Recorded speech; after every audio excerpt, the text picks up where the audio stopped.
புதிதாய் வருகின்றாள் புன்னகையுடன் உங்கள் ரோஜா. என்ன இலக்கியா இப்படி டக்குன்னு பொருளை கையில எடுத்துட்டீங்க?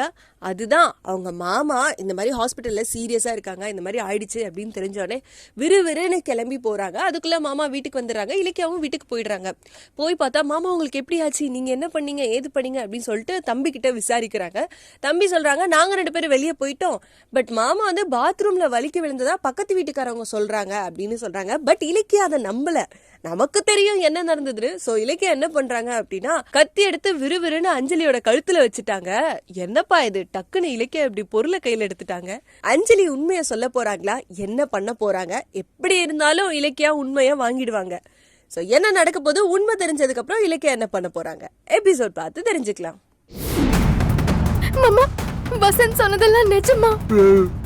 டேய் வசந்த், மாமா எப்படிடா விழுந்தாரு? நாங்க வெளியே போயிருந்தோம்.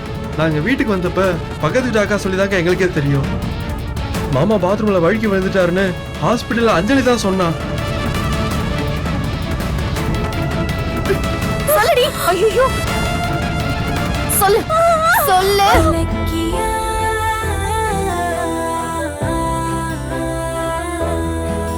இந்த வீடியோ உங்களுக்கு பிடிச்சிருந்தா லைக் பண்ணுங்க, கமெண்ட் பண்ணுங்க அண்ட் ஷேர் பண்ணுங்க.